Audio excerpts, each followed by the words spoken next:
So today we're doing a video on the Jumbo Deco color marker.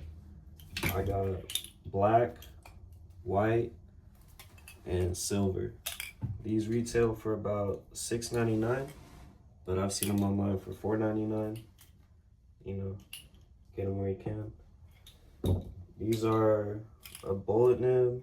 We'll start with the silver first. This is a bullet nib with a 8mm size. Yeah.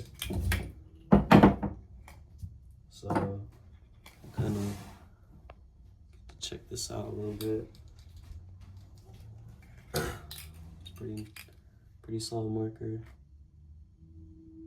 One of my favorite recently. I never tried them before, about a month ago, but I actually really like them. I would say they're more of the art equivalent to the Uni PX30. It's like kind of more artful, less durable, but very, very nice paint.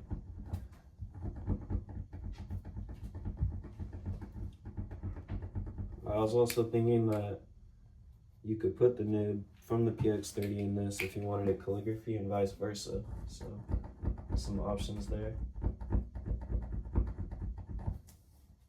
Because I'll show you in a little bit, I'm about to work on the sign and I kind of wanted the calligraphy tip for it, but the graffiti shop was closed, so I had to go to the art store.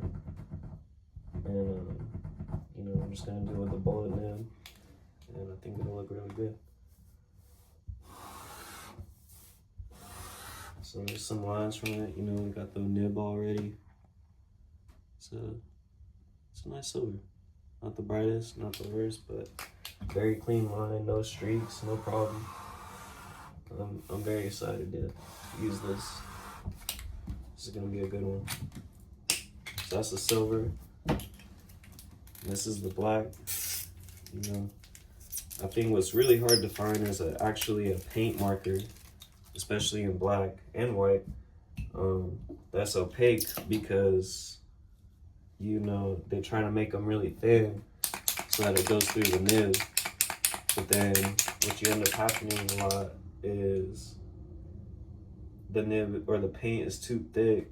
So when you put the line down, it streaks, and then when you make it too thin, it's not opaque enough, so the ink isn't, or the paint isn't dark enough.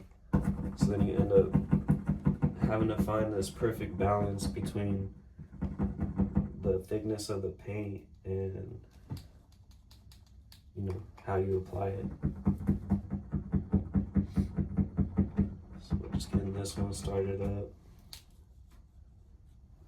I really like the black on this. It's really close. If you ever buy the Rust-Oleum little buckets, they're about $10. The one with the red checkers on it, it's like stops rust. It's the oil formula. It looks pretty similar to this ink, so you can kind of work on the same pieces with the two, but they're still a little different. Like the marker is a little more glossy, and it has kind of like a chemical rainbow hue when you look really closely, but pretty similar from a distance. You can kind of blend them. So this is just amazing. There's no problem at all. That's a great marker. No streaks. That's why I love these. No streaks. I don't want no streaks. So that's the black and the silver. Both really good.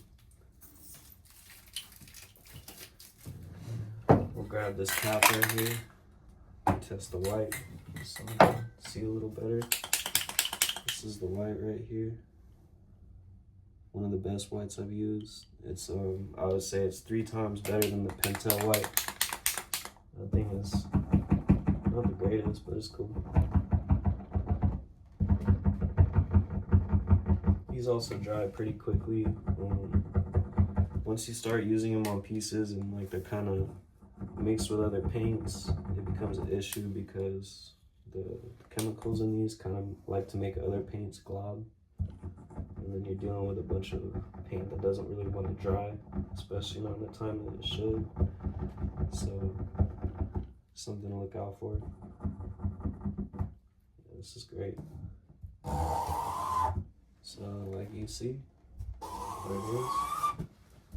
White, no streak. Kind of rare for a white to have 0 streaks, especially in a marker because it's very thin but still very opaque. But I would say when you use this one, ink the nib or paint, put more paint in the nib when you use it than the other two because it's white paint and you kind of should always do that. And then so here's on the cap. It's beautiful. Honestly, it's one of the best whites in the world. And I'm pretty sure, I think these are made in Japan, you know? Kind of always get good stuff from Japan and Germany. American stuff is a hit or miss. Sometimes we got really good stuff. Sometimes it's kind of not that great.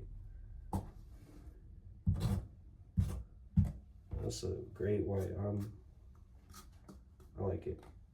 I recommend it. So these are the 3. You can kind of see the white. It doesn't really cover the black. The silver covers everything. And the black covers the silver pretty good, but you can still see it. It's not bad.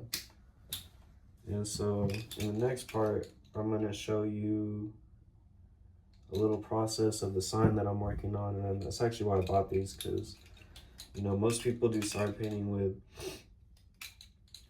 brushes, but I kind of like using markers because I've always used markers. So today I'm gonna try just using markers and see how it comes out.